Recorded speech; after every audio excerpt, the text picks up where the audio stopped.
Hello, everybody, and welcome to episode numero 22 of the NordCast. It is Thursday, April 20th, 2023.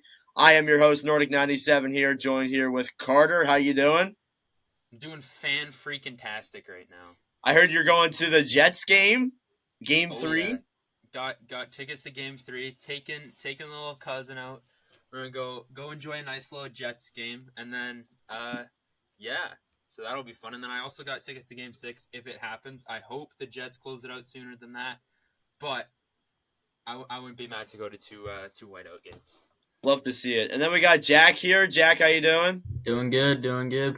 You under tornado watch? Yeah, for now, yeah. We'll see what happens from here. Oh, man. All right, so if Jack lags out in the middle of the podcast, you guys know why. Or if my Anyways. Oh, really? Well, I don't know. We'll see. If Jack's roof just goes bye-bye, you'll know why. So we were going to start off originally talking about all the playoff series, but me and the boys were talking before the podcast started, and Jack and Carter have Gatorade, and I have water, and then Carter pulls out a Prime water bottle. So I thought to myself, you know what? Let's start off this podcast by doing something a little fun.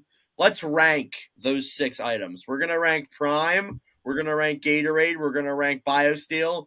We're going to rank Powerade, Body Armor, and then we'll put in water too, because I'm a big water guy, you know. I like water too. I don't think water gets enough respect. No, it doesn't get enough recognition. You know, very underrated, obviously. So of those 6, we'll go through. What is your least favorite? We'll start off with Jack. Jack, which one's your least favorite? To be honest, BioSteel is my least favorite. I've tried it once. I've tried it once. It's just not for me, you know. I don't know. Which one did you have? I honestly do not know. Was it original or something? It was a while ago. It was probably like over the summer. It was over the summer. Oh, really? Yeah. I mean, like, low-key, I feel the same way for Body Armor. I've actually never had Body Armor, so I can't really say anything for it. So it's my least favorite only for that reason. Carter, what do you got? Wow. To be honest, this is actually tough. I feel like I've only had the one Prime because I'm in Canada and we can't really get it. Although my grandparents did just come back from the States, so I do have a lot right now. So I've only tried the ice pop one, but as far as like this is supposed to be like a sports hydration drink. It is very sweet, as I found. At least the ice pop one. I don't know if the other ones are different or not, but that one's very sweet. So to be honest, I'd put that one at 6. I've only had one, and then pulls out every other flavor in a big 6-pack. I haven't drank them yet. They're in my fridge. No, that's fair enough. That's fair enough. Honestly, yeah, that's valid. Jack, which one are you ranking 5th? I'm putting Body Armor 5th just because I actually haven't tried it either.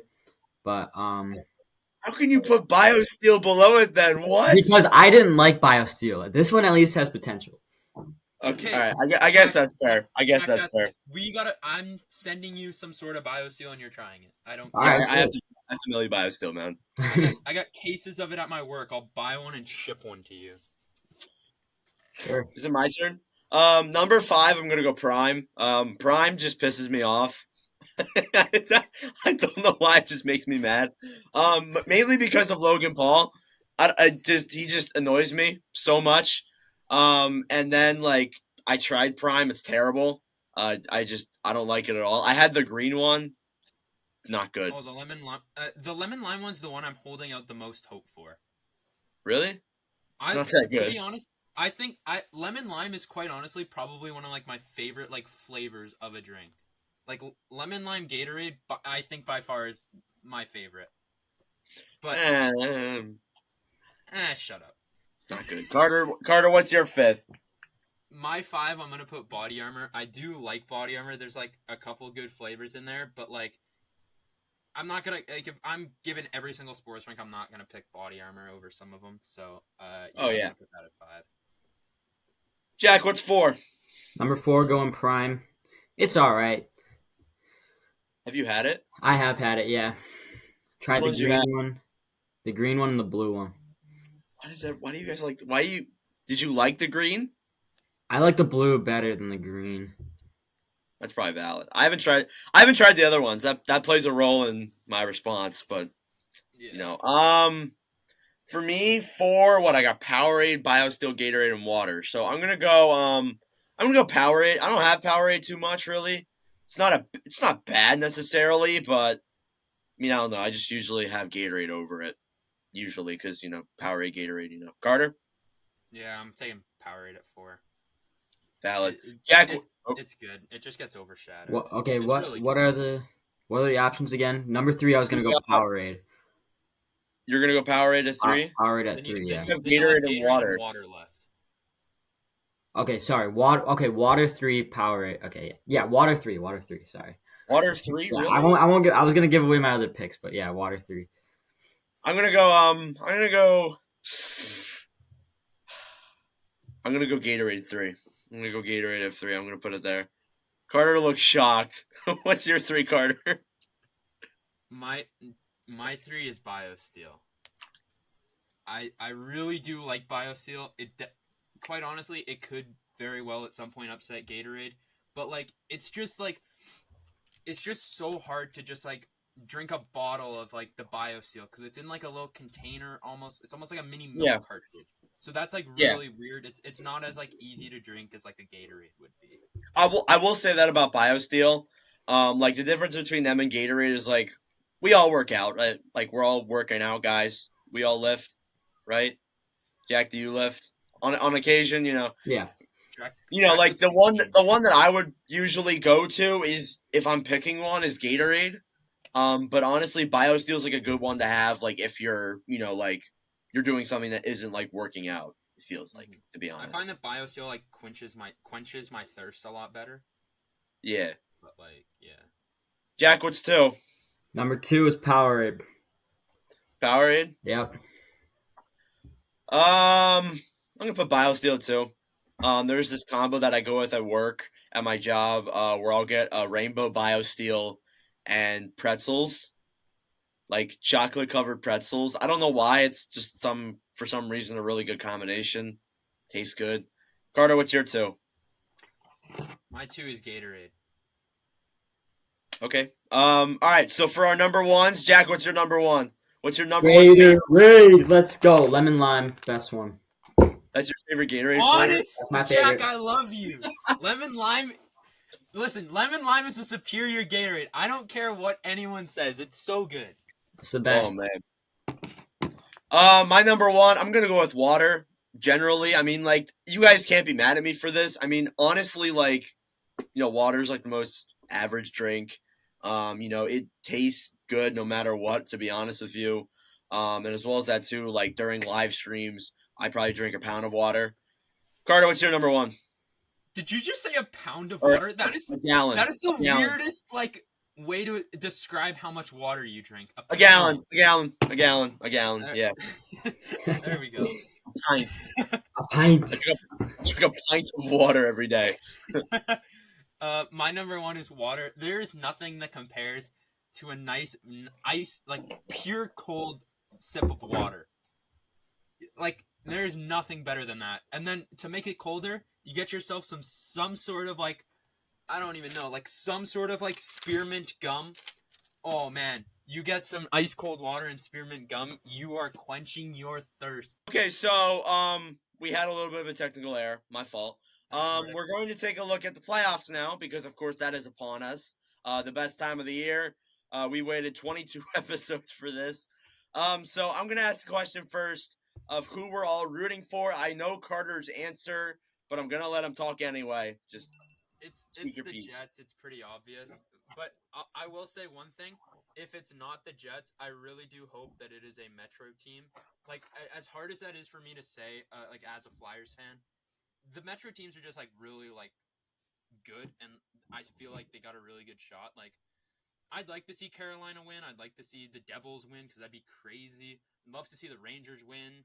Like, I don't know. Just all those teams in that Metro division, I just would really love to see win. as Yeah, well. But the Metro teams are fun to watch. yeah, Jack? but Jets are higher up on my list. Yeah, I picked Boston, so I'm rooting for them. But if it was a team other than Boston, it's definitely the Rangers. For my boy Patty Kane. That's valid. That's valid.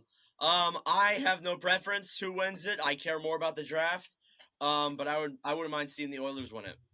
Connor McDavid. I mean, Yeah, I don't think anybody would be against that, to be he honest. deserves it the Even like most. if you hate the Oilers, like seeing McDavid win a cup would be great.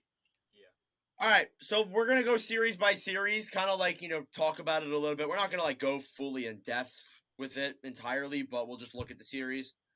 This will change by the time that we upload this video, or this podcast. Sorry.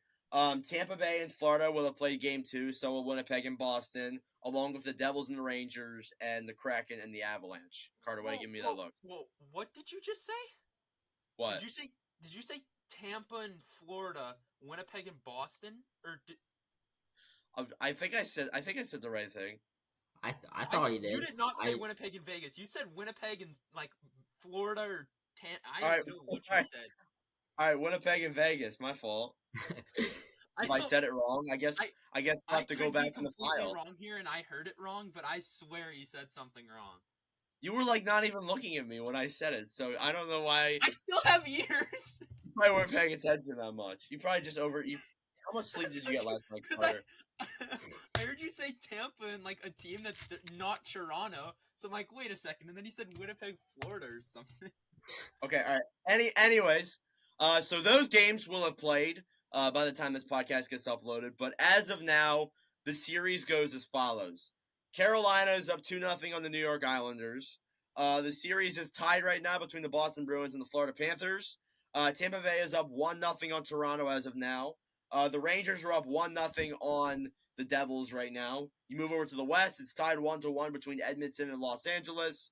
It's tied 1-1 between Minnesota and Dallas. Seattle is up on Colorado, and Winnipeg is up on Vegas as well. So, what's the biggest surprise here? If I'm asking that, what's the biggest surprise right now of these series? Whoever wants to go first. The fact that it is 1-1 in Boston and Florida. I'm not surprised by that. No, to be honest, I'm surprised Florida was able to steal one in Boston. I am too. Yeah, that's valid. Especially 6-2 on the best goaltender in the NHL this year, Linus Ullmark. You score 6 on what? I think it was like 25 shots or something like that. That's insane to score on probably the Vezina frontrunner, and probably definitely won the Vezina.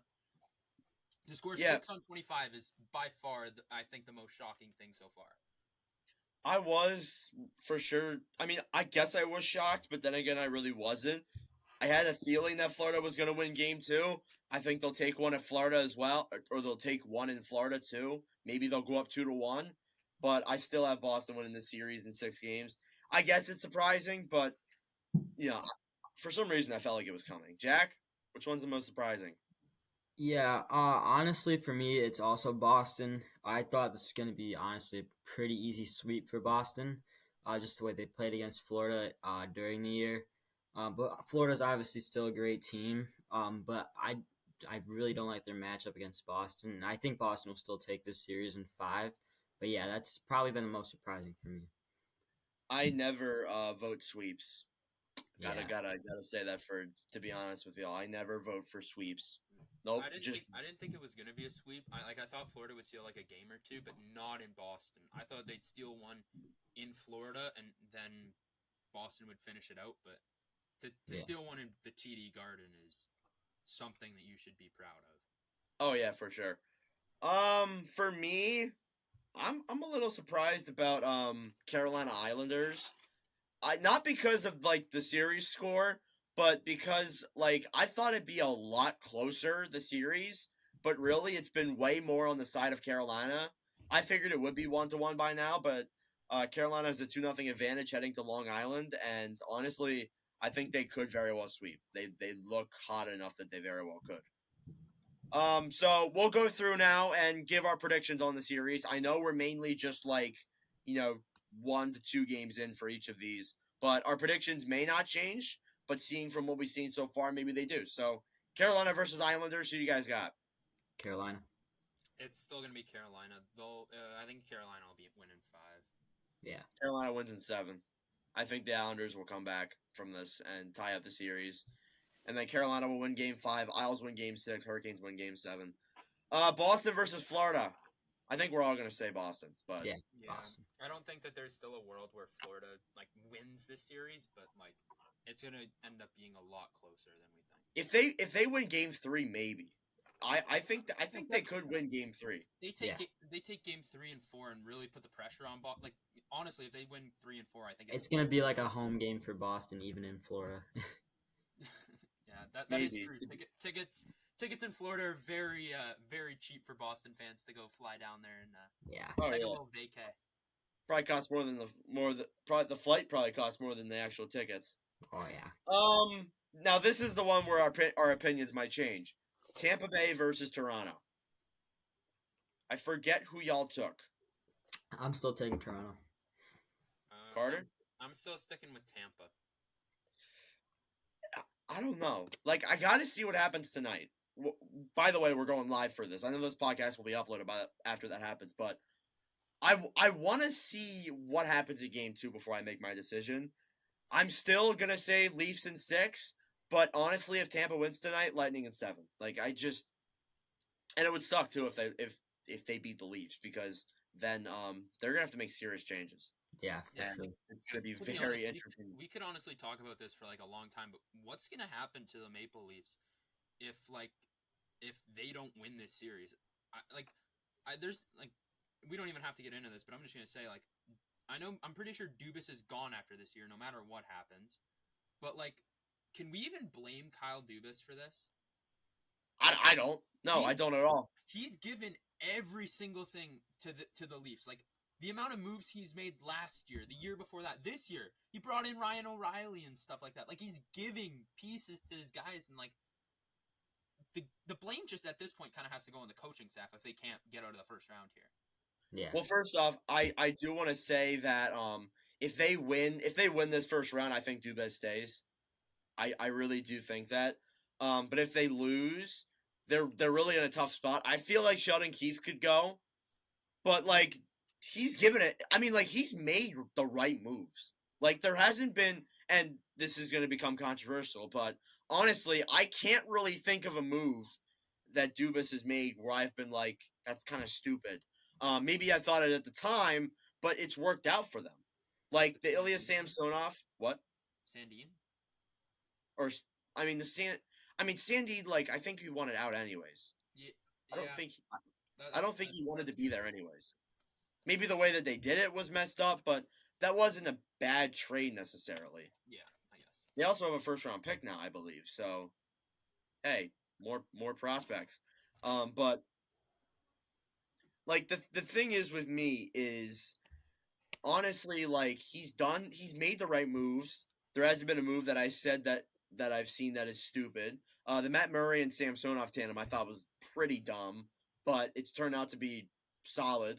So honestly, I don't know. Apparently the relationship with Dubas right now is not very good between those two. So honestly, you could be right. It could happen either way, but we could be in for a very interesting offseason if the Leafs lose in the first round this year. Jack, what do you think about that? You said who you were going to take? But yeah, I agree with you guys. If the Leafs do end up losing this, it's just year after year. And I did hear some rumors at the start of the year. I remember this. Either Marner, Tavares, or Nylander, one of those three will be gone. And I definitely wouldn't be opposed to that at all. I don't know. It works out in the regular season every year, and we just see it every like. I don't know. I don't know if they want to change. But yeah, we'll see. It's a really interesting spot, probably the most interesting spot in the NHL right now. yeah, they're one of the teams that like I don't want to say nobody's talking about it, but it could be like they could clear house. Yeah, Honestly, for sure. but the other issue is like when and I know we weren't gonna go in depth with this, but we will anyways because who cares? It's our podcast. We can do what we want. Like when does it stop firing coaches and general managers and this and that? I know they've made player moves. I know they've moved players out of here. but when do you realize that maybe of these core 4 players, like Jack just said, maybe you realize maybe something needs to change here. Maybe we need to move one of these guys out, get in somebody else who's different, and maybe they can help us get out of the first round. So I'm a little optimistic. I honestly do hope they make it out, even though like the memes would be funny. Carter's shaking his head because Here's the thing. he probably likes playing There's them. one thing that every Canadian sports fan that's not a Toronto fan will agree with. Canadian sports programs, when the Leafs are good, suck. Because that is all you hear is the Leafs, Leafs, Leafs, Leafs, Leafs. That is why we are very happy when it comes to playoff time and the Leafs get knocked out first round, because the rest of the playoffs, we don't got to hear about them. I don't care if none of my teams are in, as long as I don't have to hear about them. I'm okay. I guess that's valid. I mean, me and Jack can't really speak for it. Yeah. We're both American. But Rangers versus Devils. Honestly, after that first game, I might be leaning Rangers in less games. Carter? I'm going Rangers for sure. Yeah, the Rangers just looked hot, and like the Devils just, I don't think that like they're definitely like young team, and they don't really have a whole lot of like playoff experience, which is definitely what you need. So I think that the Rangers proved that like in game 1. So I don't know if I said Devils or not, but I think maybe I'll take the Rangers now if that's what I don't even remember what I picked, but I remember you picking the Jets in the Cup, if that matters. Looking good right about now. Yeah. 15 more. We're 1 game in, and I'm in my Leaf saga. We're winning the Cup. We won 1 game. 15 more. 15 more. We'll move over. We will move over to the West. Edmonton versus Los Angeles. This was a fun 2 games to watch. So who do we got? Who do we got out of this series? And again, it's early, so like we really kind of can't tell for most of these. But yeah, who are we taking? If the Kings won last night, I'm going Kings, but I'm taking Edmonton. Carter? EDM. Edmonton I got. I can't. I can see a world where they're going to lose more, but I can't see a world where they end up losing 3 straight or 3 more. So I'm rocking with Edmonton. I'm also going to say Edmonton, mainly because I have them in the Stanley Cup. So, yeah, got to keep my cup pick alive. Minnesota and Dallas. This has been a close series. Both games, the first game was in double overtime. The second game was kind of a Stars not like a blowout win, but like a more dominant performance. So heading into game 3, I honestly don't know. So what are you guys thinking? Yeah, I picked Minnesota, but I'm going Stars. I think the Stars have been the better team. Even in game 1, I thought they were the better team. But yeah, game 2, we just saw a pretty dominant performance. But how many goals? 7? I believe so. Yeah, you don't see that in a playoff game. Anytime you do that, it's dominant. So I'm gonna change my pick to the Stars. Carter? I'm I can't. I don't remember who I picked, but I'm rocking with the Stars right now. I got my bracket right here. Playoff otter is a different breed. I saw a stat yesterday. You put out your bracket? Yeah. I filled it out in Nordic's thing. You know, I should have did that. I should have did that. Yeah, just like wrote it. Jack's perfect bracket. Anyways, we'll see how that goes after the first round. Yeah, I'll remember that. all maybe we'll title this episode "Jack's Perfect Bracket." Let's do it. Anyways, I saw a cool Ottinger stat. This was when I was watching the game, I saw it. It was midway through, like I think the first or second period. And it said Jake Ottinger, I think he's got like 370-something saves through his first 8 starts in the playoffs, which is the most in NHL history, which I learned. Really? Wow. I guess through a goalie's like first 8 starts. So playoff Ottinger is a different breed, man. So wow. I really like Jake Ottinger. I think playoff Otter is a really solid goaltender, so I'm rocking with the Stars. Yeah, I'm gonna lean Stars again. I know I rid the Stars during last year or during like the entire season, but I'm gonna go Stars. Seattle and Colorado. Could this be a closer series than we thought? I know one of you picked Seattle. I have a feeling. I think it was it you, Jack. No, I picked Avalanche. I swear to God, somebody picked Seattle. Maybe it was something else. Did somebody must have picked something? Somebody had a really big upset. It was Winnipeg. Okay, never mind. Yeah. But Seattle and Colorado. It was me. No, Jack had one too. I remember Jack saying the first Yeah, he upset. picked Winnipeg too. Me and Jack picked Winnipeg. Yeah. All right. Okay. Anyways, Seattle and Colorado. Who do you guys got? And do you guys think it'll be a closer series? Yes. Yeah. Jack? I don't know. I don't know if it's gonna be closer. I think I didn't watch this game. This was the only game I haven't watched so far. I didn't either. Yeah. So I don't know. But what was the final score of that game? 3-1. 3-1. Okay. Yeah, I don't know because Seattle was good this year, but I don't think they're Avalanche like playoff level. So we'll see. Now, would I love to see the Kraken win? Yeah. I think we all would like to see the Kraken win. Honestly, no matter what. But and I wouldn't mind seeing the Avalanche win either, though. But like if I'm taking a series, I'm going Colorado. Just saying. Yeah. And lastly, Vegas versus Winnipeg. I already know Carter is gonna say Winnipeg, but low key, I'm kind of thinking Winnipeg too. Low key, after seeing that first game, if they can play like that throughout the series, Winnipeg in 6. So Carter, how are you feeling? Or Jack, how are you feeling? Carter, go ahead. No. He asked you. Go. I'll start my I do think Winnipeg will win this series. They did look like the better team in the first game. I do think Vegas is a little better on paper, but I think this Winnipeg team is just a little more built for the playoffs than Vegas is. Yeah, okay. All right, that's valid. So any last thoughts on the playoffs? Anything on the Jets? Okay. Oh, Jack Carter, go ahead. I'll be honest. I think the Jets played really solid. I think Vegas did also play really well, but they just made too many mistakes, took too many costly penalties as well. And then one thing I would like to point out, I don't know what Vegas is doing goaltending-wise, but starting Brossoit was not the right move. Wasn't it 5-1? Yeah, I think Quick should have started game 1 at least. Yeah, he's starting game 2 as well. Is he? Oh, yeah, he is. Yeah, I saw the news today. Okay, he is. I don't know why Jonathan Quick isn't starting. He has playoff experience. Brossoit has never started in a playoff game, I swear.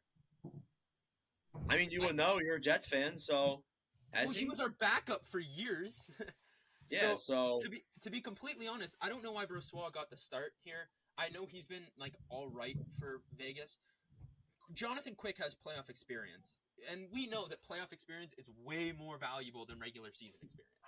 So I don't know why you wouldn't try and go Quick game 1, especially because he's been solid for Vegas since he got there. But I don't know. I think Vegas is making a big mistake by starting Brossoit instead of Jonathan Quick. But hey, keep doing it because I want to win this game as quick as we can. So keep Brossoit in net. Okay. Any last thoughts on the playoffs? We got anything? Nothing? All right. So we're going to transition over here for a second. Over to somebody that we thought we'd bring on the podcast. So the Pittsburgh Penguins had fired GM Ron Hextall, and we figured, you know what? Why not give a Penguins fan an opportunity to come on here and voice his opinion and voice his reasoning? So we have that. Here you go. All right, so we're without Carter because Carter had to go to the Jets watch party, so he couldn't stick with us, loser. We're joined here today with a special guest from, I believe, Maryland, correct? Yes, you are correct. All right, we have Seth here, who is a big Penguins fan, big podcast guy. How are you doing? Doing great, man. How about you? I'm doing pretty good. So first off, I kind of wanted you to introduce yourself to people and kind of talk about what you do, your radio station, your podcast, all the good stuff. So you can just take it away. Yeah, so my name is Seth Chason. I'm the host of not one, not two, but 3 radio shows. One's a podcast now. It'll be eventually put on air when we have a date and time set up. host of the Night Owls, the show I actually have tomorrow night here at 91.1 WHFC, a broadcasting service of Harford County, Maryland. And then I've got a show on Tuesdays where I just DJ and play my music for about 3 hours. And huge, as Nordic mentioned, I'm a huge Penguins fan and very vocal about my opinions, whether it be on air or off air. Yeah, you got a lot of takes, and I've seen some of your takes. I've listened to some of them, and I think they're definitely worthy of you coming on here, of course. So I just kind of want to start off with you. Before me and Jack kind of talk about our thoughts with the Penguins, I just want to start off with you because you're the guest. Just take us through, the season and the Hextall firing. Just, I'm just gonna let you talk. Okay, so I went to the home opener against the Arizona Coyotes. I had high hopes. I really did. I talked shit about Jason Zucker, and then not even 15 seconds later, that man scores. He heard me. I'm all the way up in the nosebleeds, and this guy somehow heard me. I was feeling great about our team. We went on that 5-game or 6-game heater, and had 5 goals per game. I was super excited. I was happy about our offseason signings. Still was upset about the John Marino trade. That could be a rabbit hole that I go down on. I'm a big John Marino guy. Good luck to these Devils. I'm high on these Devils right now. They've been playing great prior to the playoffs, but we traded for a guy that barely saw the ice in the NHL. Ty Smith. Very good defenseman, but we have a very long list of defensemen, and that's something that going into the season I was very nervous about. I am not a Marcus Pettersson guy. I in my eyes, I would love to shoot him into the sun. He's not a guy that I enjoy watching play Pittsburgh Penguins hockey. We should have gotten rid of him in the offseason. There are a lot of moves that should have been made in the offseason, but I still was feeling good about these Pens. And then mid-season, we kind of hit the dog days of winter, if you will. Yeah. And these guys were really struggling, and Hextall did nothing to help. We went on that, I believe it was 2 10-game losing streaks. We almost turned into the Flyers there for a second. Oh, come on. And I had to do it. I had to do it. It's fair. It's fair enough. I've seen plenty of those. But these guys, they were struggling, and Hextall did nothing to help. Come the trade deadline, we all these rumors were getting Brock Besser, right? We were all excited. All my group chats were like going electric. Oh my God, we traded away, these guys clearing up cap. We have $6 million. That's about what Brock Besser's making. We're getting Besser. Then we get an old fart named Mikael Granlund. We get another old fart named Nick Bonino, which, again, I'm not upset about bringing Bonino back, but he's not the player he was in the back-to-back cup runs. And then we brought in, who else did we bring in? Kulikov. Yeah, who's old and sucks. They're both injured. Bonino and Kulikov are both injured, which, I don't know what we're going to do with injured players. And, at that point, I was really fired up. I took to social media, to namely Snapchat, and kind of got really upset with the team. Again, there's, I'm an armchair GM. There's nothing that I would be able to do better. I know these guys are under immense pressure from both management, players, fans. But I feel like the first time the Penguins fans chanted "Fire Hextall" in the arena, that's when he should have been fired. We traded away. I mean, I didn't even get to what we traded away. We traded away not Nick Bonino. I'm blanking on Teddy Bluger. Arguably, and again, correct me if I'm wrong, one of the most elite penalty killers in the game. Although he's a fourth liner, very good on the penalty kill. We got rid of Brock McGinn, who was struggling. I mean, kind of needed to get rid of him to clear like $3 million of cap, and then we got rid of, and this really, really hurt, Kasperi Kapanen. I love Cappy, although he wasn't playing great in Pittsburgh. Now he's playing great in St. Louis. But, of course, I bought a Cappy jersey, and of course, he got traded. Same thing with Marino. I got a Marino jersey for Christmas 2 years ago. 3 days before he got traded, it fell off my wall. That made me believe in Oh God. man. I swear. But Wow. no, it was a rough season, and then obviously bitter ends. We lost to the freaking Blackhawks of all Yep. teams, who is Yeah. tanking for Bedard. And if if anyone's a Blackhawks fan, right? Anyone This guy. listening who's a Blackhawks fan, I hope you guys do not get Bedard. I hope he goes We're not going anywhere to. else other than Yeah. Bedard, or other than Chicago. I hope you guys have 10 years of bad luck. I hope. Wow. JT's not resigning, so there's I was really upset no. about the win too. I was so mad, and then of course we were banking on these Canadians to win, and you can't bank on the Canadians to win anything. And they lost, unfortunately, and that pushed us out of a playoff spot. And let me tell you, I was drunk.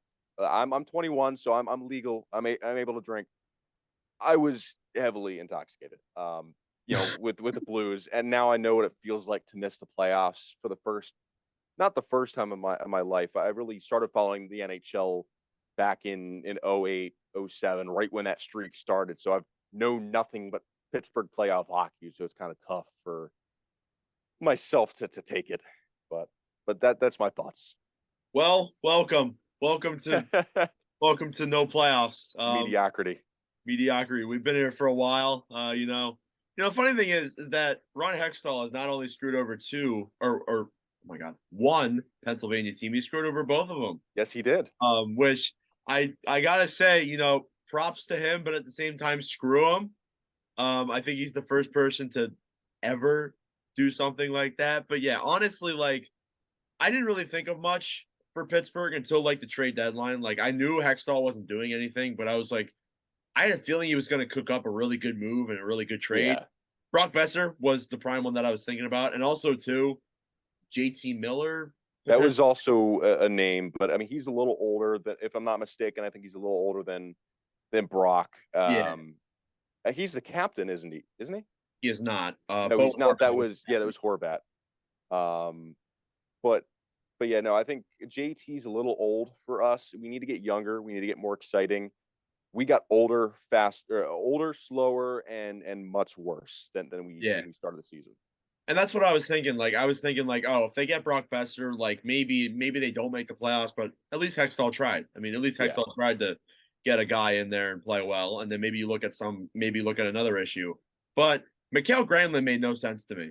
The amount that they gave, I mean, they didn't really give up much for him in retrospect, but for a guy who's still has 2 years left on his contract, and is slow, old, irrelevant. If he was a rental player, I wouldn't really have a problem with it. It would be a stupid rental, but I wouldn't mind it because he'd just be gone anyways. But he's here for another 2 to 3 years.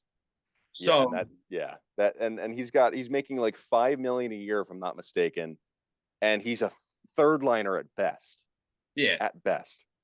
And then I want to talk about the other contracts that they have too, because some of these they're pretty controversial, like the Malkin Crosby contract, or not the Crosby, the Malkin Letang contracts. Look, I know you wanted to keep the big three in, and I'm not against it, but as those guys get older, those contracts aren't going to look so good. I mean, Right now they're fine. I think next season they'll be fine, but I think come probably 2024, 25, you're going to start seeing those guys kind of decline a little bit, and it's gonna be iffy. So, and then as well as that too, you got contracts like Jeff Petrie.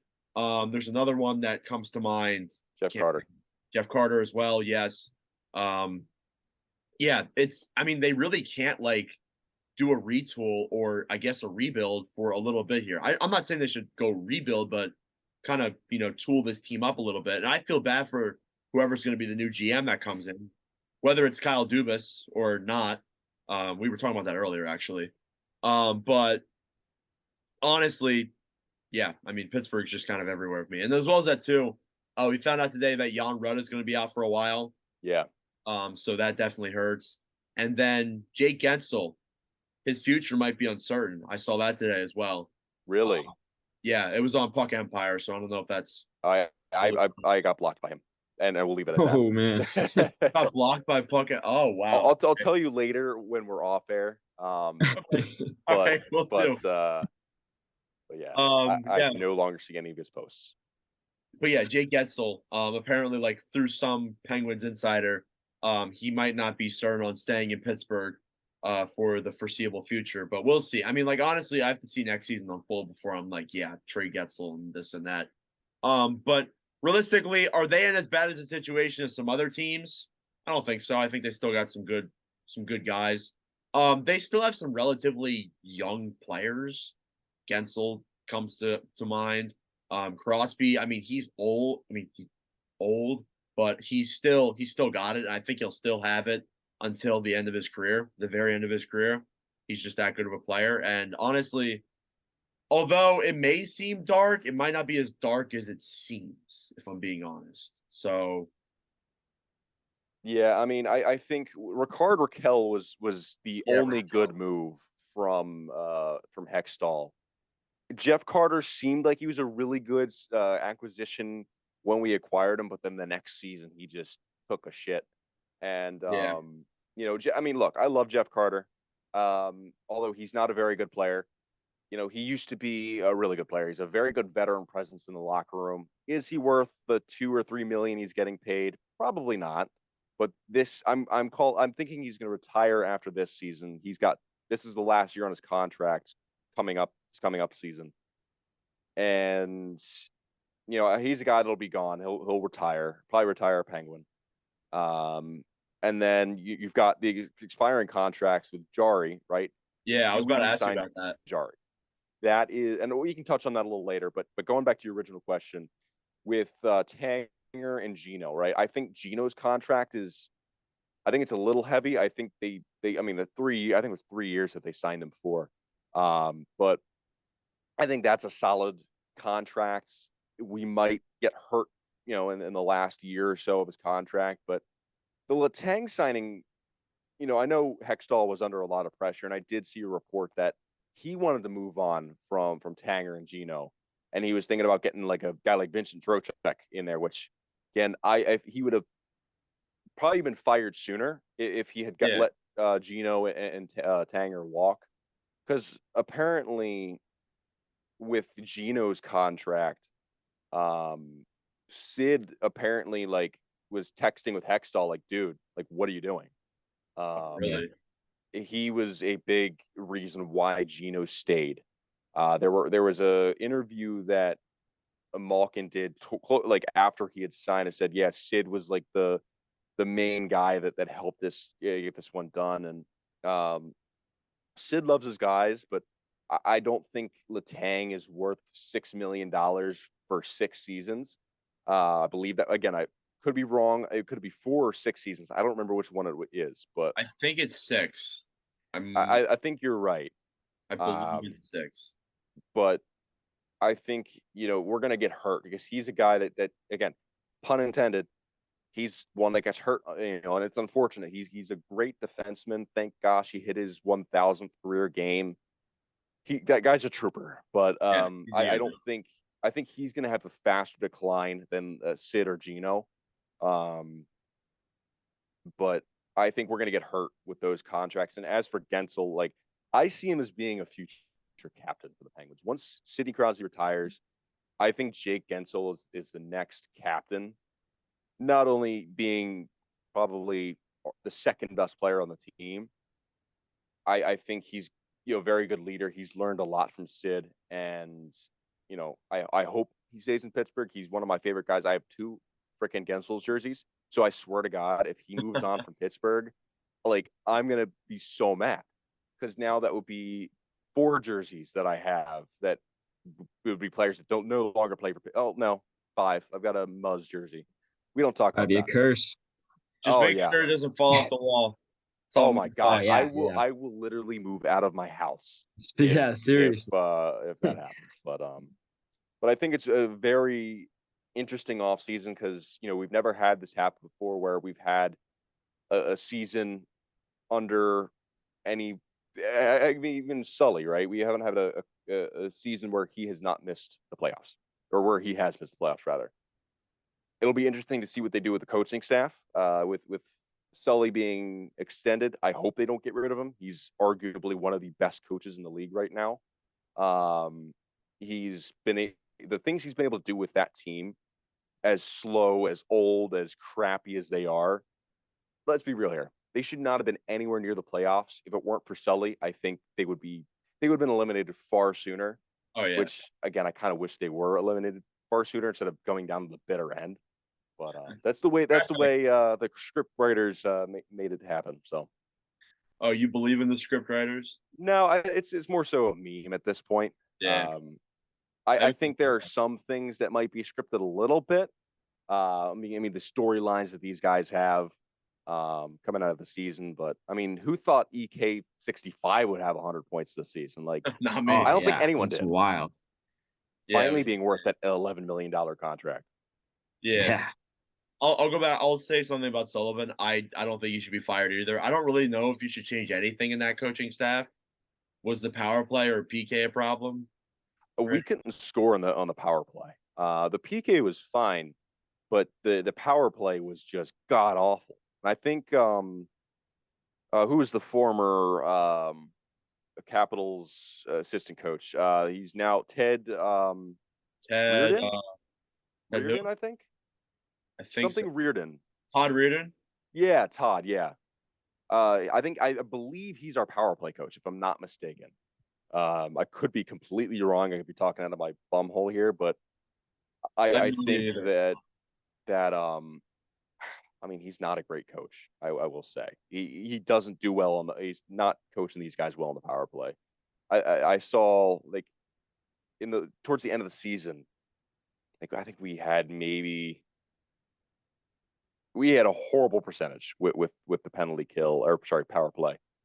And it was a rough spot. You know, you need to score on these power plays. If you want to win games, you need to score on these power plays. Yeah, I agree. Jack, I'll go to you because me and Seth have been talking for the last. Yeah, no, that's okay. That's okay. I mean, yeah, we're cooking. So, Jack, how do you feel about just the Penguins and like what direction do you think they should move in the offseason?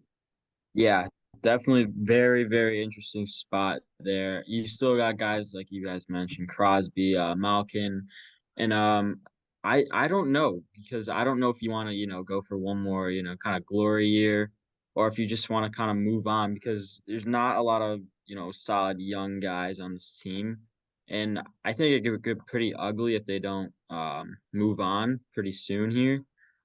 So yeah, it can get pretty ugly years to come. But yeah, we'll see what happens with them. And then obviously the Hextall firing is what the fans wanted. Anytime you see fans, kind of like protesting outside the arena, that's when it's time to go. So finally pulled the trigger. So now he's gone. We'll see what happens with the team. Now, Norda, correct me if I'm wrong. Were you out in Philadelphia cheering for the Celta team? Was that you out there? I wanted to go, but being 16, I don't have my permit just yet. But no, I can't drive down to Philadelphia.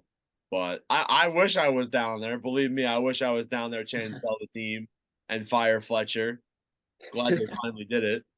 It's weird to feel like we're in the same spot because I know there was this stat, and I don't know if you saw it, but I put it on my Instagram, saying that the last time that both the Flyers and the Penguins missed the playoffs was 1990. Yeah, that's an insane stat. 33 years ago, and people haven't even recognized that. That's wild. And now I know most of that was Pittsburgh, but still, it still is a pretty wild stat. And as well as that too, the Capitals, the Penguins, and the Flyers missed the playoffs for the first time ever. Yeah, since the 70s. Yeah, that's insane. Insane to think about. It's sad though that I don't know if we'll see another Ovi run, or I don't think we'll see Ovi in the playoffs because the Capitals are in a spot, and I love seeing this because my brother are Capitals fans. Oh, really? I live in Maryland, Wow. and I'm a Penguins fan. And I love to see. I love to see it, and I hate to see it. Right. I realize now the Penguins and Capitals are in similar situations where they're both old. They both have a aging core, and it's the final years of 8 and 87, and it's gonna hurt. It's gonna hurt. The last time I swear to God, if the NHL does not make the last game of Sid and Obi's season, Caps Pens, they've rigged it. I think it would be a perfect storyline way to end their careers. But the Capitals are in a situation where they're going to start retooling. They're going to just go for Obi's record. It's going to be Obi's record. I'm not calling it Gretzky's record anymore. It's Obi's record. I agree. But like you're not going to see the 8 versus 87 or the Giroux 28 versus 87 anymore because obviously he's not with Philadelphia. But I want to ask you a question, right? When he got traded, right after his 1,000th game, what were your immediate thoughts? I think you took to Instagram a little bit after that one, but I want to hear your thoughts on it. I was heartbroken, truly, because like even before I got into hockey, like I got into hockey pretty much 10 years after you did. So, like being just a young little kid, like my parents were big fans of the Flyers back then. I wasn't so much into it because I was into Legos, and who doesn't love Legos? Yeah, I still love Legos. But like always, like I had a Giroux jersey in my closet. I used to call him Gurox. Like that's what I used to call him when I was a little kid. And we used to watch games. I used to be cheering for him and all that good stuff. And as I got older, and I really realized this around 2021, I was wondering, well, when could Giroux potentially move on? Because we were having those bad seasons left and right. I was wondering, when could Giroux potentially say, I want to move on and win a Stanley Cup? Because he wasn't going to win one in Philadelphia. And it hurt when I found out his last game was going to be 1,000 game. I cried. I genuinely cried. That's the first time I've ever cried over like a hockey player leaving, or just hockey in general. Like I didn't cry over the Flyers losing to any team, mainly because they weren't in the playoffs for the majority of that. But like it really did make me sad, and it's gonna be heartbreaking. Especially, I'll be sad too when Ovechkin and Crosby retire, when Gino retires, when Letang retires. I was sad when Taves played his last game with the Blackhawks because honestly, it's not because like I'm fans of those teams. It's because I'm growing up. Yeah, and it hurts. And Jack, I think you're going to have a take on this. How emotional was that last game? Yeah, I think it was more emotional than Kane because Taves was going. It was at home, final game, probably retiring after that. And so yeah, I was really emotional that whole game. But yeah, obviously it's been my whole childhood, the 3 cups in 6 years. It was just great. It's so fun to watch him and Kane throughout those years. So yeah, really sad to see him go. Yeah, it's just sad to think that like that's over. Like Kane's gone, Taves is gone, Giroux's on a new team, Rene's retired, Lundqvist is retired. Like, man, And stop growing up, please. It shows how pampered we were. Even the both Blackhawks and Penguins, right? To win those cups when we did, and us having that streak, it shows how pampered we were. I never saw so much hate for Penguins and Penguins fans after we lost that game. Like my friend, who's unfortunately he's a Lightning fan, and I feel he lives in Seattle. I'm a closet Seattle Kraken fan right now. I go Kraken go. I love Jared McCann, especially Brandon Tanev, but he put this take on his story. I forgot what he said, but it pissed me off so much that I felt the need, and I never really do this. I felt the need to like, dude, like what the fuck? At least we didn't cheat to win our Stanley Cups. The Tampa Bay Lightning Cups were Mickey Mouse rings. They do not deserve those cups. It was maybe the first one, but the second one was they were $18 million over the cap. Yeah, I'm with you.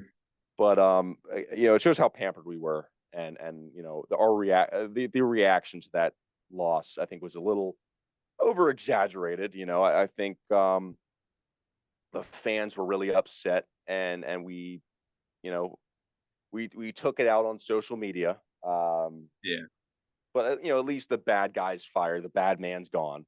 So no, the bad man can't hurt us anymore. All right, we're gonna wrap this one up. I got 2 more things for you.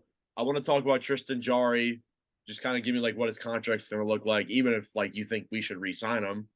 And yeah, I'll just let you do that first, and then I'll ask you your final question. So I'm torn. I think we should maybe sign him to like a 1-year bridge deal because he's been so good, but he's also had this year was a rough year. He got injured almost every single game that he played. The Winter Classic, right? He got injured. Finally came back. And Casey DeSmith, look, I'm gonna meet ride him a little bit. I love Casey DeSmith. Oh, I love him too. I'll meet right with very him. shaky. He's a very shaky goaltender. Like he can have a very good game one night, the next night he stinks. Yeah. But when you have a capable backup like that, it almost makes it worth kind of signing Tristan. Worst case scenario, I think we could do a sign and trade. Just sign him to like a deal, trade him for like I don't know, a younger goaltender, a one of these goaltenders that are kind of breaking out. If teams will allow that. Yeah. And then my last one I got for you is, so you're a Penguins fan, but your family's a Capitals fans. How did that come to be? How did you come to be a Penguins fan? I got to know this. Parents said I was dropped on my head as a child, which it would make sense. I'm sorry for laughing. I got 2 concussions in 09 or no, is it 11? No, 10 and 11. I think I actually talked about this earlier with one of my coworkers, but no. All jokes aside, I liked the animal penguin when I was a kid, and they were good, back in 08, 09. And I remember watching my first hockey game actually sitting down and watching my first game on TV back in, I want to say was 07, I think. I was probably 6 years old at the time, and I just liked the game, and I fell in love with Sid because I watched him dance around everybody, and Oh, yeah. that's my parents aren't happy about that. My brother certainly gives me crap from time to time. Yeah. Oh, sure. Yeah. But now we both suck, so we both can revel in it. Think about the good old days. You both golf, Yeah. Hey, No, I would hook it right, hook the ball way right, and not be able to funny story real quick before we sign off. I went up to Garrett County. I went out there to school my freshman year of college, came back here for my sophomore years. But went out there for my birthday, 20th birthday. We went golfing, my buddy and I, and we lost. Well, I say we, but I lost a whole packet of balls, and I picked up like 3 somehow throughout the golfing experience. Probably a 12 or 16 pack of balls. Oh. Lost them probably halfway through the game. Huh. It was bad. Hey, I'm probably the same way, man. I've never gone golfing to like a real legitimate course. I've done mini golf, but not that kind of Hey, golf. mini golf is where it's at. Exactly. Yeah, I love mini golf, especially at like the beach. Like, yeah. Oh, Of that's the course, best. of course. Best beach. I know you're from this general area. What's the Ocean best City. beach? Ocean Yeah, City, I'm Maryland. probably gonna go Ocean City. I mean, I haven't been to the beach for a I've- while. I haven't been to Ocean City in a while. We usually go to Myrtle Beach, North Carolina, or South Carolina. Yeah, that's usually where I go actually. Or Really? Banks. My parents actually got a house down there, so Oh wow. we stay down there. They just got it like a year or 2 ago, but we usually go down there as a family, and it's a great beach. I love it down there. Have you been It to is, the ice cream place called Melt? I might have been. I don't know. It's I a haven't been blue to- building. It's right off Main Street. Oh yeah, I like- have. Yep. Yeah. Best remember ice that. cream ever. Yeah, their ice cream was really good. All right. Well, Seth, thank you for coming on. That was a very fun conversation. Really Hey, it's do my appreciate pleasure, man. I glad to finally get on here. I know we've been talking about it for a while, and Yeah. it's good to finally get on here. I'd love to bring on some more people. You're the first of hopefully many. I got one more for you. One more question. I know your Pens are out of the playoffs, but who are you thinking for the Stanley Cup? Who are you thinking? I did this on my my Center Ice podcast that I have that will eventually be on air. Man, if these Devils can get out of this first round, they're going to be dangerous. I don't think the Bruins are. I think the Bruins are going to be a second round bounce. Yeah, I agree. They're going to choke, and I think Tampa is going to win this series. I think they're going to go to the Eastern Conference. They're going to lose to the Devils. The Devils are going to. I mean, it's either between the Devils or the Canes on the East side. West side, I'm going. Seattle's looking really good. Yeah. And maybe the Oilers. I'm gonna overall. I think I'm gonna take. I mean, the Oilers are just really good this year, man. I'm gonna go Oilers or Devils. That's the right answer. Oilers. Round of applause. I forget who you have, Jack. But anyways, yeah, Boston. Seth, thank you for coming on. Really do appreciate it, and we will get back to talking about the Flames. Guys, it's Nordic here. Just real quick, I want to give a big shout out to Seth. He was amazing. Would love to have him on the podcast yet again. I wanted to give a shout out for his show coming on April 21st. It is on Friday from 9 p.m. to 11 p.m. on 91.1 WHFC. It's also on their website, too, if you want to see later shows at WHFC911.org. As well as that, too, he also has a podcast coming up, which I will give promotions to probably as it gets released. But anyways, back to the remainder of the podcast. All right, welcome back. Hope you guys enjoyed that interview with Seth. He had some very good opinions and some nice takes. So we're going to talk about the Calgary Flames now because there have been 2 GMs that have been fired, Hextall being one of them, and Brad Treliving being the second one. Now, Treliving wasn't like fired technically. He actually parted ways with the team. And this is the big thing. We talked about Calgary in our very first episode. You know, Jack was outside. I was in Pittsburgh. Carter was in Winnipeg, I believe. So we talked about then asking, well, is this big Jonathan Huberdeau? Is this big Mackenzie Weegar trade? And I don't think the Calgary signing happened yet, but where will the Flames be in the standings? And I think we all had them making the playoffs. Am I wrong? Yeah. I believe we didn't have them winning the division, but we did have them at least making it, and they missed this year. They had a 38, 27, and 17 record for 93 points. We have talked about Calgary in 3 straight episodes now, the first one being with me and Jack talking about the game lost to Chicago. The second one being them being eliminated and us flipping out about Nick Ritchie. And now we're talking about Treliving leaving. So, this team has gone from, a high-flying team, a team that was at the top of the NHL offensively, besides Florida, and they were second-round exits, and now they're outside of the playoffs. They're watching the playoffs from home. They missed by 2 points, which definitely sucks, considering the fact that if they won that Chicago game, they likely would have taken Winnipeg over. Maybe. I'm not sure if the regulation wins are the same, but 17 overtime losses, I don't think it is. But even then too, imagine if some of those OT losses were wins. You add even 3 of those, that's 3 extra points. You're at 96 points, you probably make the playoffs. Just imagine if you won 3 of those extra games in overtime. So, I would also like to talk about the deadline moves that they made. When this team was close to the playoffs, they traded for Troy Stetcher, Dryden Hunt, and Nick Ritchie. Let me tell you, do you guys know any of those players? Actually, no. Would you guys trade for any of those players at the trade deadline? Would you? No, not if you're a contending team. Stetcher maybe. If I'm looking for a depth. Piece, fourth liner, yeah. But if you're Calgary, if you're outside of the playoffs, you need a big forward to come in and help. Are you trading for Nick Ritchie? Is he your Lord and Savior? No. So I see 2 sides to this. I see the one side where Calgary, they had a lot of players come in. It was an adjustment. You lose a lot of your big guys like Gaudreau, Tkachuk. That isn't easy. That isn't easy to come back from. It's like Penn Ridge, for example, my high school hockey team. We lost 7 seniors. It's difficult to come back from that. We lost in the finals. We made it further than Calgary did. But it's difficult to come back from that and win. And that's kind of how I feel with Calgary. They had to make a lot of adjustments, a lot of chemistry moves. And I do think they will be back in the playoffs next year. But then you look at the deadline. So was Brad Treliving leaving? Is it a good thing or is it a bad thing? Or was it justified or not justified? However you want to start it. Whoever can go.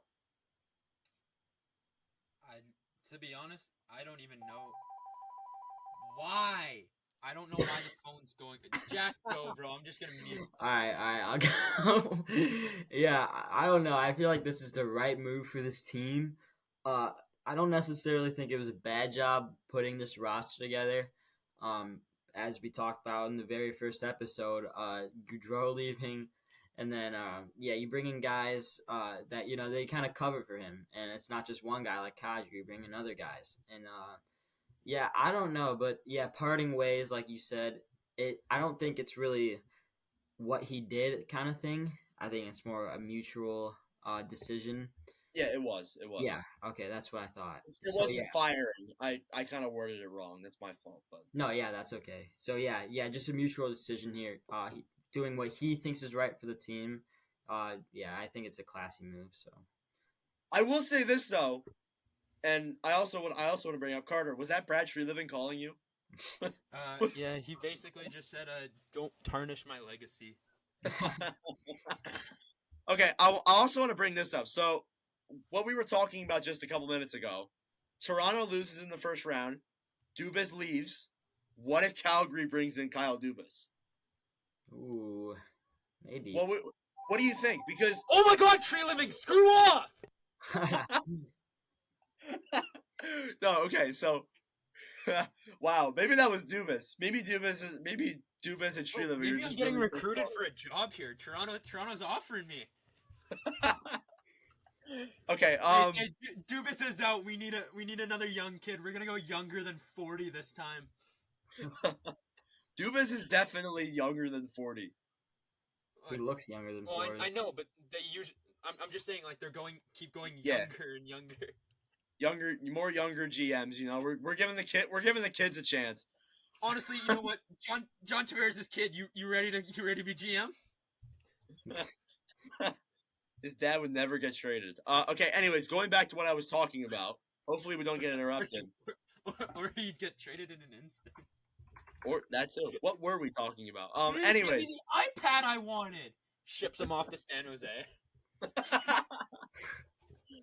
And like as well as that too, like doesn't even trade him, doesn't even get that much back in return. He's like seventh round pick and an iPad. Ships him off for a couple soothers. I want to see segment. Listen, we got a new Paw Patrol soother for you. You're gonna do great in San Jose. Oh man. All right, let's get back to topic.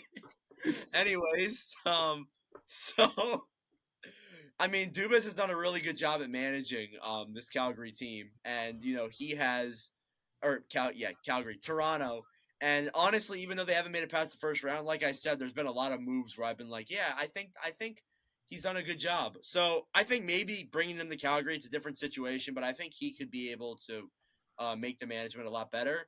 So if I'm Calgary, I'm waiting a little bit before hiring their new GM and seeing what happens in Toronto, and I think that's what Pittsburgh is going to do as well. So. The last thing I want to bring up when it comes to the Treliving stuff, Daryl Sutter's likely going to stay. So I think we talked about this in the last episode. I think we did. Do you guys think it's the right move for Sutter to stay in Calgary? Let's hope he doesn't call Carter. No? You don't think so, Carter? I don't know. I don't know if I should voice my opinion or not because I'll get a call, but. Jack? Yeah, I don't know. It's one of those things where you don't really know if that's the right thing to do. But yeah, we'll see what happens like next year and just years to come with them. But yeah, we'll see. Yeah, that's valid. I don't think it. I thought they should fire Sutter, but now that I'm hearing this Treliving stuff, maybe they should keep him around for a little bit longer. Yeah. See how he will do under like a new GM, and then after that, if it doesn't work out, then it's a reputation. It's a reputation type of thing. Yeah, because he has won Stanley Cups. Like he won a Stanley Cup with LA, and I think that's why he's a good coach. He's a good coach. He still is. Except Nick Ritchie. And anyways, yeah. So we'll move on now to headlines. So we got some news to talk about. Peter, that wasn't the only news that we got involving staff members. Peter Laviolette of the Washington Capitals, Brad Larson of the Columbus Blue Jackets, and Dallas Eakins of the Anaheim Ducks are all no longer going to be coaches of those three teams next season. And it really makes you wonder, like, who is going to come in these places. Now, if I'm being honest, I think Dallas Eakins could get a job as an assistant coach. I think he very well could. He managed some bad Anaheim Ducks teams and has done not that terrible of a job, even though the team's been terrible. Peter Laviolette can still get a job, for sure. I don't know if he'd go back to a place like Nashville or any team like that, but honestly, like maybe that's in the playing cards. But I think he could get a job pretty relatively quickly. Brad Larson, I can't see anything happening there. I just can't. But I don't know. What do you guys think about this? Are these firings well, they weren't firings, but are these guys leaving? Are they good for each team? What do we think? Yeah, I don't know. Me personally, I'm not good with all this coaching stuff. I don't really know like when it's time for a coach to go. But yeah, there's definitely going to be some more firings this offseason, I feel like. More with, mediocre teams, if anything. I think the only one that I could see being valid is like Columbus and Anaheim. I think Anaheim needs a new voice. Yeah. And Columbus has kind of sucked through this stretch when they weren't supposed to be bad. But I will say this. I've seen rumors that Laviolette could go to Columbus when you think about it, because he's had that reputation to make a team be really good right away, immediately. And if Columbus wants to win now or become a closer team to winning, it'd be a good idea to get a winning coach like Laviolette. And I was also thinking about this too. Could Bruce Boudreau go back to Washington? Ooh, maybe. It's possible. Would they bring him back? Have we ever seen that before? I don't think so. I don't know. I don't know how I feel about that. Elias Pettersson has decided he's going to travel back in time and sign his entry-level contract again. Yeah. All right. Now, what a steal for Vancouver. Eh? Get a nice little goal scorer back on his ELC. Huge. Yes, this is a really good deal for Vancouver. We're just kidding. It's the defenseman Elias Pettersson. Yeah. And I cannot wait to see how they're going to manage this when Pettersson's in the NHL. That'd be When so both cool. Petterssons are playing in the NHL. How are they going to tell the difference? No idea. Pettersson over to Pettersson, back out front. Pettersson scores. Yeah, I don't know how it's going. I don't know how that's going to work, but we'll see. But yeah, Pettersson, he's looked like a solid defenseman in the stats that I've seen. So we'll see. Michael Bunting and Carter asked if we were going to talk about this because honestly, this topic could be an entire topic on its own. There's been a lot of controversial and like dirty plays in this year's playoffs. And Michael Bunting's suspension is one of them for an illegal check to the head on Eric Chernak. He will miss games 2, 3, and 4. The thing that sucks with Bunting is he's a UFA, and especially if Tampa loses in a sweep, he fumbled the bag here. As partner, He could have made so much bag! money. Yeah. He could have made so much money, and now he screwed himself over with this. So, yeah, I mean, honestly, I feel like the suspension is the right amount of games. Some people have been seeing too much. Some people have been saying too little. Have you guys seen it? I know Carter has. Jack, have you? Yeah, I have. I don't know. I think this is a 1-game suspension worthy hit. 3 games, maybe if it's the regular season, but this is the playoffs. Stuff like this is going to happen. So, yeah. Yeah, I also think, too, the NHL is trying to cut down on this illegal check to the head type stuff because it really could cause concussions and all that. And a lot of people were saying Joe Pavelski because of that big Matt Dumba hit. Yeah. But you look at the Dumba hit, it was clean. I will say that. The only problem I have with it is that it was a later hit. Yeah. It was late. That's the only issue that I have with that.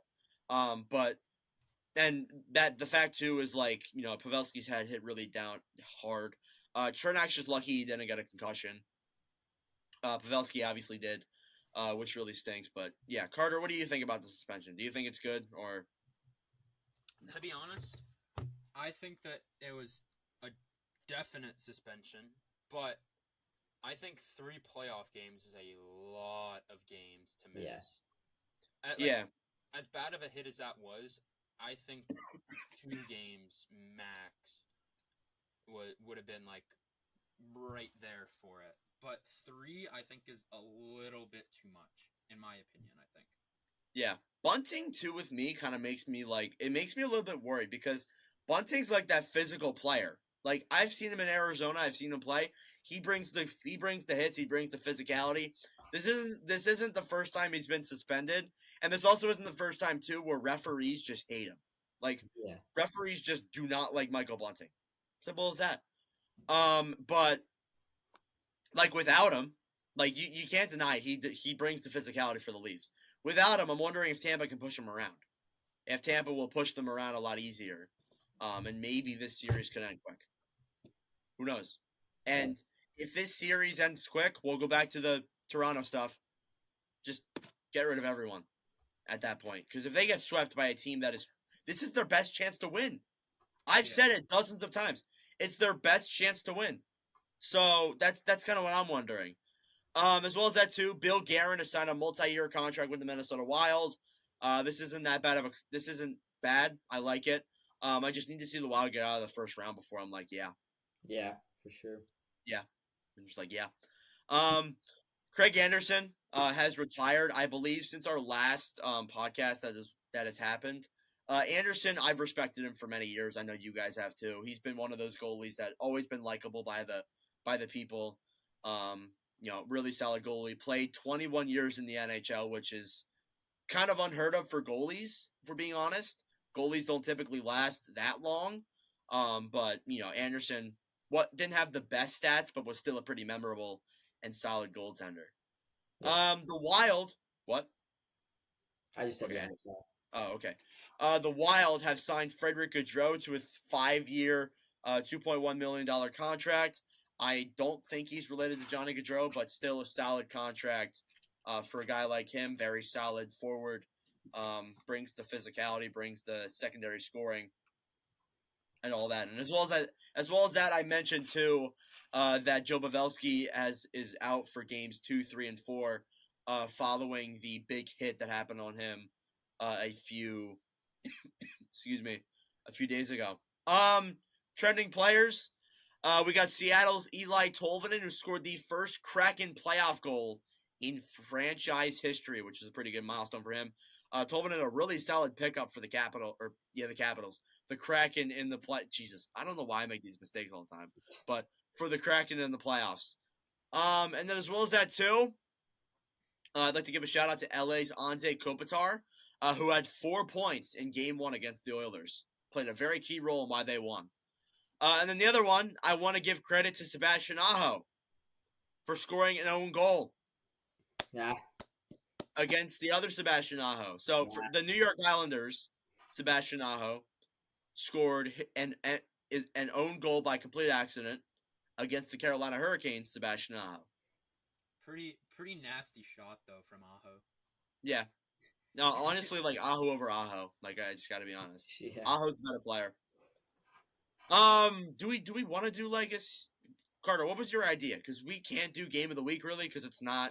There's like the same. So because like pretty much you can't do a game of the week anymore because every single team plays the same team like for pretty much almost 7 games almost total.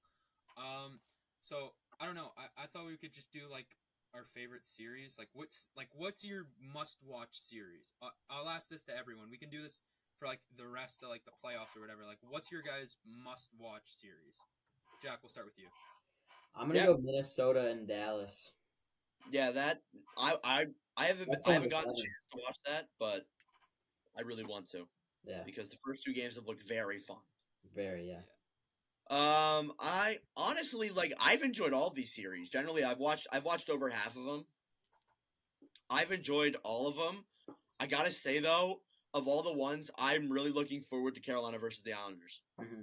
It just seems like a really fun series. And Carter, I have a feeling I know what you're gonna say, but go ahead. No, you don't. What am I really? gonna say? Jets versus Knights. Really? That'd be my personal must watch. But like as far as like generally, I'd say Edmonton LA. That series was so fun last year, and I think it's gonna bring the same element this year. So yeah, that's too. I wasn't even thinking about that. I think that one's my must watch. Yeah, that one too. All right, that's all I got for trending players, headlines, game of the week. Jack, how's it going with the tornado? Are we good? Yeah, it's not raining yet. Actually, the watch is still on, but the storm percentage has lowered. I've been checking throughout, so Jack has Okay. not died from a tornado yet, yeah, folks. it's really windy though. It is really windy. We might name this episode Tornado Bracket. That would be fun. Tornado Jack, bracket. Jack, please All right, go so Jack, go stand outside, take a video, and I just want to see if your hat flies off. Oh yeah, I will. I will after this. I bet. that's a good idea. That's a good idea. So to end this podcast, we're gonna play a little game. We're gonna have some fun here. We're gonna do a game called Blind Rank. If you guys haven't seen, there's a TikTok account called the Makeshift Project on TikTok, which is one of my favorite accounts, honestly. They blind rank a lot of different things. Like they'll blind rank actors, they'll blind rank cartoon characters, they'll blind rank different things. And I thought, you know what? Why not do it with hockey? In fact, this very account also, I believe they did a blind rank of sports, and they didn't include hockey. L.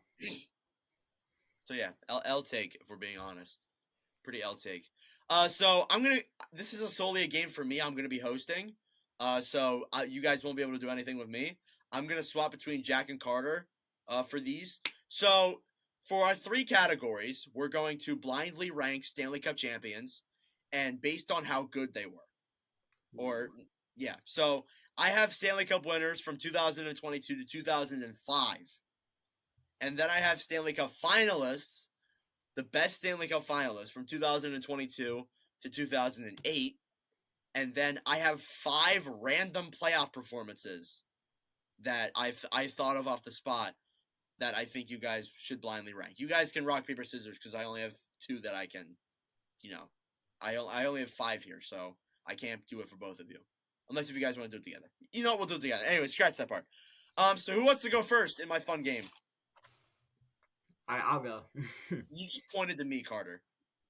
On my It, thing, it I was to pointed me on Jack. my screen. Oh, okay. Okay, all right. Anyways, Hey, Jack, Jack, make the nah, heart. but Jack, that looks what are you so- doing? that This looks is not a heart. You go like that this. Like this. Pointer, There. middle. What That are looks- you doing? I Jack! got it right. Jack, middle finger goes down. Middle finger goes down. Okay, remember we have audio. There you go. There you listeners. go. There we go. He figured it Oh. out. Oh man, that's going on the TikTok. That is going on the TikTok. A lot of laughs in this pod. Okay, anyways, Jack, I'm gonna give you 5 Stanley Cup winners, and you have to blindly rank them. Okay. All right, we'll start off with the 2021 Tampa Bay Lightning. Now, I want you to base off their opinion with the teams that they played, how many games that they won, and the opponent that they played against. I can tell you the opponent if you want me to. This is the Canadians, right? Yes. Okay. I'm gonna go number 3. Dead middle? Okay. Yeah. We'll go 2011 Boston Bruins. Ooh. I'm gonna go number 4. 2013 Chicago Blackhawks. Man, you know what? I'm gonna go 1. Oh man. Oh, the bias is insane. Yeah, I don't know. That's like my bias. No, yeah, I mean that's valid, except Winnipeg's not in this at all. Well, neither are the Coyotes, so suck it. Just shut up. 2009 Pittsburgh Penguins. This is gonna be number 2. Number 2. 2016 Pittsburgh Penguins. Okay, number 5.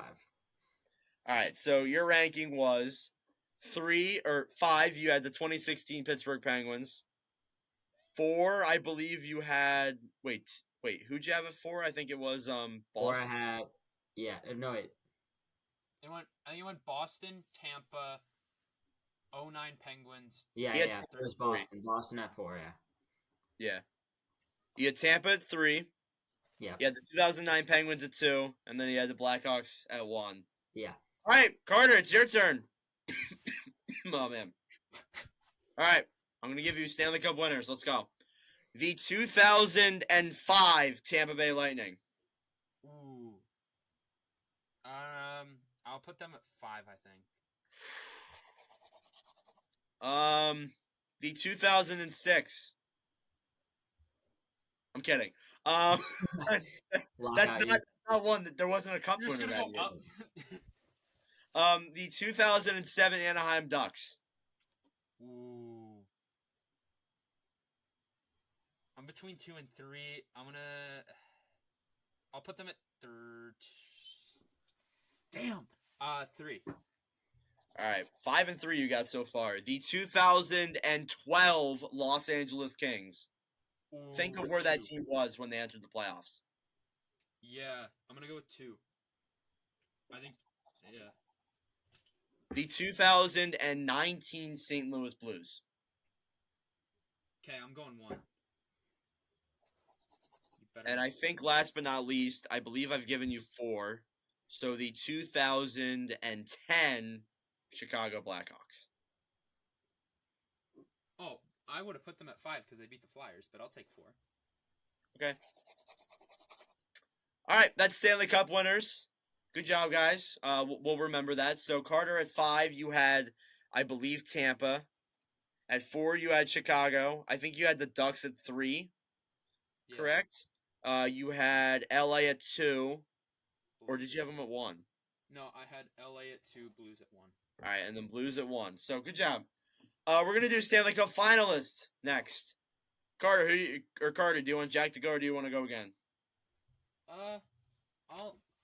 Jack can go. Thank you. All right, Jack. If you want me to remind you who the opponents were, just let me know. The 2019 Boston Bruins. Ooh, that was a pretty good team.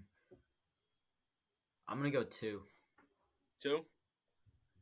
The 2015 Tampa Bay Lightning. They played against their Blackhawks. Ooh, that was a tough final. You know what? I would put them at 2, but I already have one, so I'm gonna go 3. The 2011 Vancouver Canucks. The Riot. Yeah, that's right. I'm gonna go 5. Because of the Riot or because of just the team? No, just because of the team. The Sedin sisters. Oh, wow. Oh, The shots 2000 and we'll do 2017 Nashville Predators. Yeah, that's a good number 4. And last but not least, this will actually be your number 1. The 2021 Montreal Canadiens. Oh my gosh, are you kidding me? That's why you gotta be careful where you rank them, man. Yeah, that's brutal. Man. Yep. All right, Carter, you ready? So wait, what am I rating this on? Just like their performance Uh, or what? Their performance, how good they were, what teams they played, and I guess you can factor in what team they lost to. I guess. All right. The 2000 what? I got this. The 2012 New Jersey Devils. That would have been like right when the Kings were like pretty solid. That was when the Kings won as the worst team to make the playoffs. Yeah. Give me 4. The 2013 Boston Bruins lost to the Blackhawks. I'll put them at 2. 2. Oop. Yeah. The 2018 Vegas Golden Knights. Whoa. Oh, that's a tough one. 1.